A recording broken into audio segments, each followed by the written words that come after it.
The Book of Jonah, Chapter 1. Now the Lord's word came to Jonah the son of Amittai, saying, Arise, go to Nineveh, that great city, and preach against it, for their wickedness has come up before me.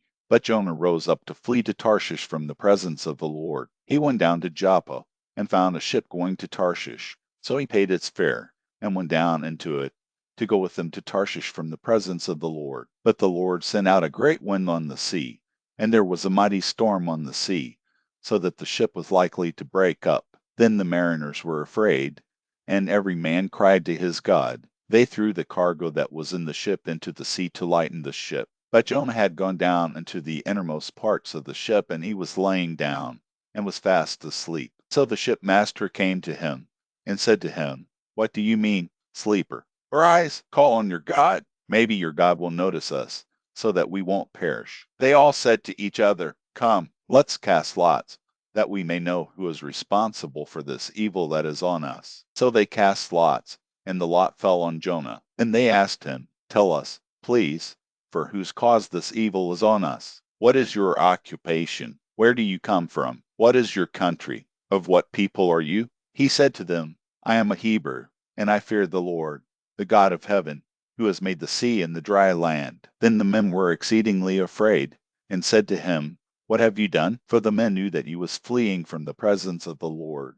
because he had told them. Then they said to him, What shall we do to you, that the sea may be calm to us? For the sea grew more and more stormy. He said to them, Take me up, and throw me into the sea. Then the sea will be calm for you, for I know that because of me this great storm is on you. Nevertheless, the men rowed hard to get them back to the land, but they could not, for the sea grew more and more stormy against them. Therefore they cried to the Lord, and said, We beg you, Lord, we beg you, don't let us die for this man's life, and don't lay on us innocent blood, for you, Lord, have done as it pleased you. So they took up Jonah and threw him into the sea, and the sea ceased its raging. Then the men feared the Lord exceedingly, and they offered a sacrifice to the Lord and made vows. The Lord prepared a huge fish to swallow up Jonah, and Jonah was in the belly of the fish 3 days and 3 nights. Jonah, chapter 2. Then Jonah prayed to the Lord, his God, out of the fish's belly.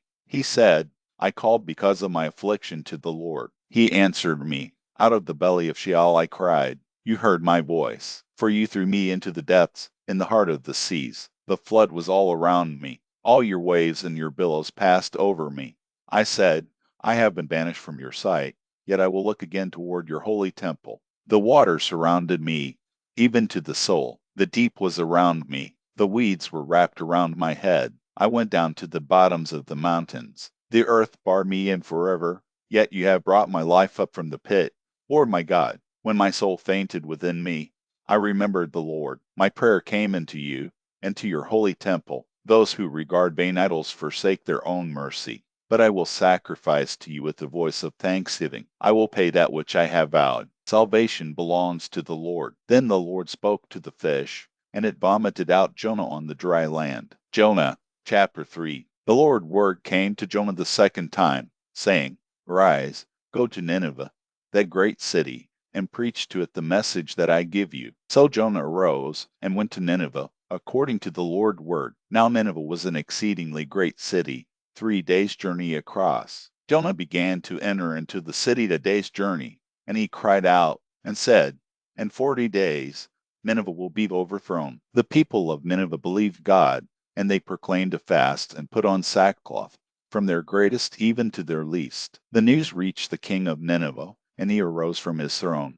took off his royal robe, covered himself with sackcloth, and sat in ashes. He made a proclamation and published through Nineveh by the decree of the king and his nobles, saying, Let neither man nor animal, herd nor flock, taste anything, let them not feed, nor drink water, but let them be covered with sackcloth, both man and animal, and let them cry mightily to God. Yes, let them turn every one from his evil way and from the violence that is in his hands. Who knows whether God will not turn and relent, and turn away from his fierce anger, so that we might not perish. God saw their works, that they turned from their evil way. God relented of the disaster which he said he would do to them, and he didn't do it. Jonah, chapter 4. But it displeased Jonah exceedingly, and he was angry. He prayed to the Lord, and said, "Please, Lord, wasn't this what I said when I was still in my own country? Therefore I hurried to flee to Tarshish, for I knew that you are a gracious God and merciful,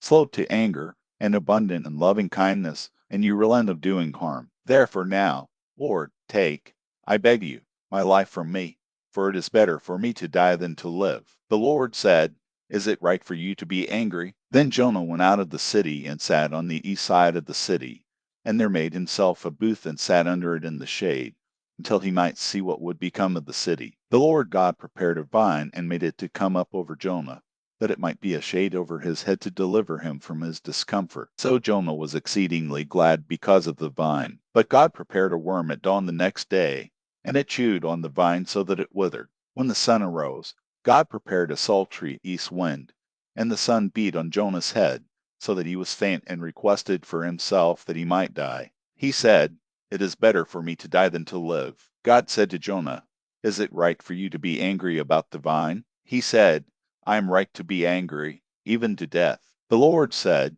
"You have been concerned for the vine, for which you have not labored, neither made it grow, which came up in a night and perished in a night. Shouldn't I be concerned for Nineveh, that great city, in which are more than 120,000 persons who can't discern between their right hand and their left hand, and also many animals?